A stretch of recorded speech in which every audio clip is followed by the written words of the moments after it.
இது உன் பிரச்சனை மட்டும் இல்ல ரஜினி, இது இந்த குடும்பத்தோட பிரச்சனை. சரி, நீ மட்டும் தான் வேலைக்கு போணுமா?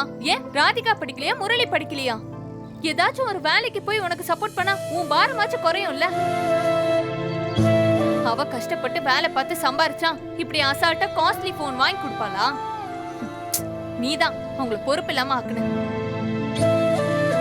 இந்த குடும்பத்துக்காக உழைக்கிற இவங்களுக்கும் உன் அருமை தெரியல, அந்த கம்பெனிக்காக அவ்வளோ உழைச்ச அவங்களுக்கும் உன் அருமை தெரியல.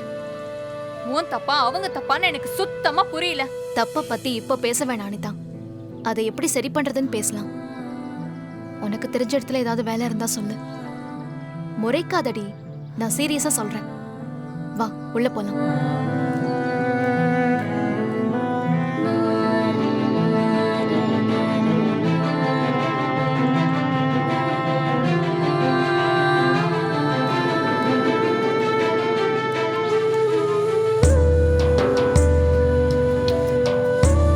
திவ்யா அக்கா, என்னாச்சு?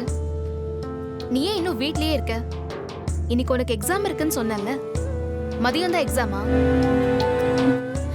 இல்லக்கா, அது இப்படி சொல்லாம இருந்துதா இன்னைக்கு எக்ஸாமுக்கே போக முடியாம நிக்கிறேன். ரஜினி, அவ்வளவு பணத்துக்கு இப்ப எங்கடி போறது?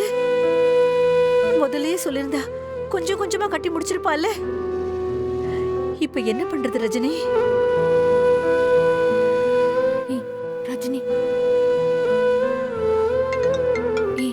போன் ரீ.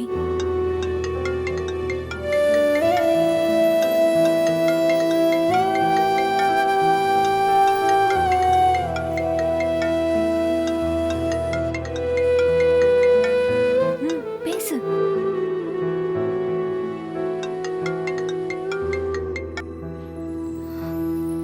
ஹலோ. ஹலோ ரஜினி, எங்க இருக்கீங்க? ஆபீஸ்க்கு வர முடியுமா? என்ன சார், என்ன விஷயம்? நான் தான். அதெல்லாம் இருக்கட்டும் ரஜினி, நான் சொல்றத கேளுங்க. சொல்லுங்க சார். நீங்க 4 lakhsக்கு அப்ளை பண்ணிருந்த லோன் சாங்க்ஷன் ஆயிடுச்சு.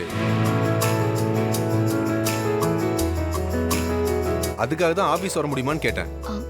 சார், நீங்க ஆபீஸ்க்கு வாங்க, as soon as possible. மத்த டீடைல்ஸ்லாம் நேர்ல பேசிக்கலாம்.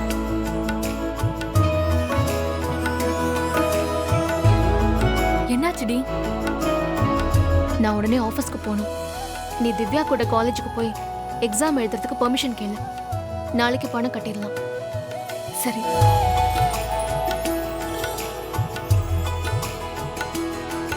திவ்யா வா போலாம்.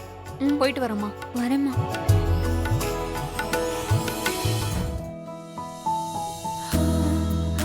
Thank you sir. நான் இங்கேயே கண்டினியூ பண்றேன். All the best.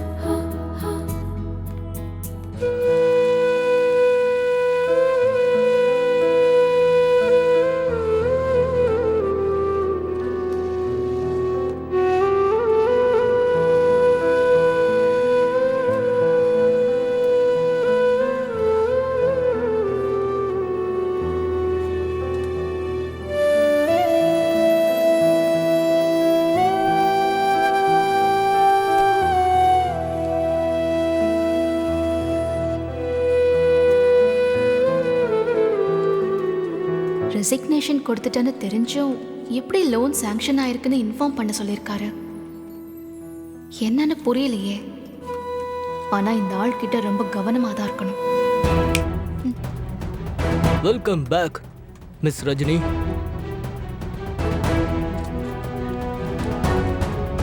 என்னமோ ரோஷமா போனீங்களாமே, வரமாட்டீங்கன்னு நினைச்சேன். போன வேகத்திலே வந்து உட்கார்ந்துட்டு இருக்கீங்க.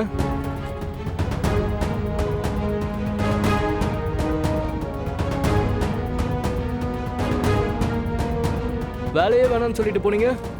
4 lakhsன்னு சொன்னதும் அப்படியே ஜீபும்பா போட்ட மாதிரி வந்து உட்கார்ந்துட்டு இருக்கீங்க.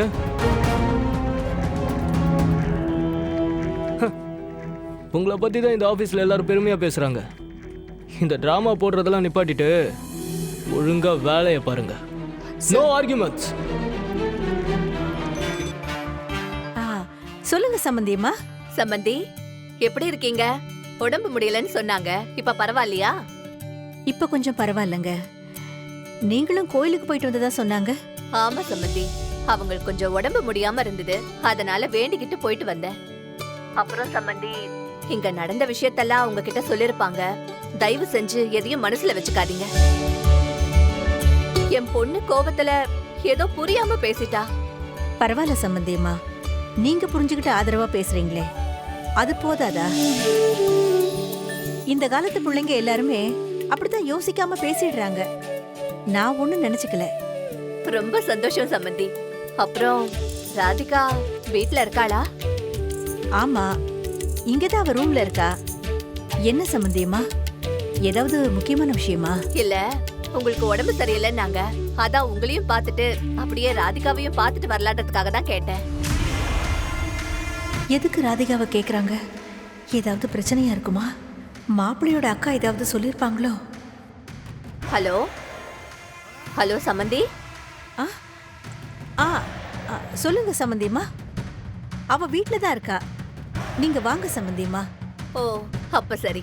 ஒரு 2 மணி நேரத்துல நாங்க அங்க வரோன்னு ராதிகா கிட்ட சொல்லிடுங்க. வச்சிடுறேன்.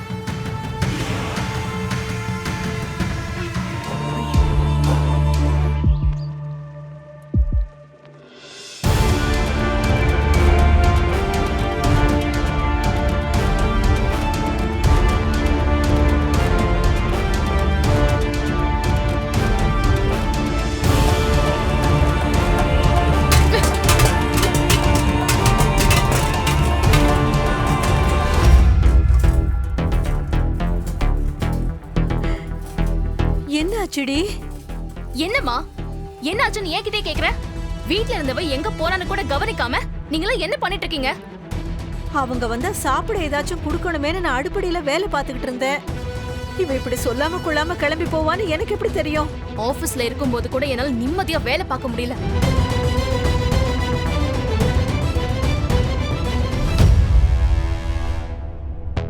திடீர்னு இப்படி ஏதாவது ஒண்ணு நடந்துருது. ஒர்க்கிங் ஹவர்ஸ்ல இப்படி வீட்டு வேலையை பார்த்துட்டு இருந்தா சம்பளம் எப்படி கொடுப்பாங்க? கோவப்படாத ரஜினி. எனக்கு விவரம் தெரிஞ்சா நானே போய் தேட மாட்டேனா? ஒரு பிரச்சனைன்னு வந்தா மனசு பதறி போகுது. என்ன செய்யறது ஏது செய்யறதுன்னு யோசிக்கவே முடியல. நானும் மனுஷிதாம்மா. எனக்கு இருக்கிறதும் மனசுதான். இந்த வீட்ல யாருக்காவது இது புரியுதா?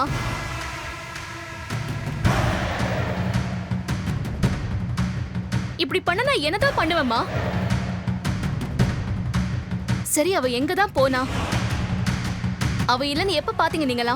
அவங்க வராங்க. ராதிகா ரெடி ஆயிட்டு இருக்கான்னு முரளி கிட்ட சொன்னேன். அவன்தான் ராதிகா வெளியில போயிட்டான்னு சொன்னான். ரூம்ல போய் பார்த்தா அவ இல்ல. ஃபோன் பண்ணாலும் எடுக்கல. முரளி, அக்கா, அவ எங்க போறான்னு நீ கேக்கலையா? கேட்டா உன் வேலையை பார்த்துட்டு போன்னு வா. அவகிட்ட நான் ஏன் கேட்கணும்?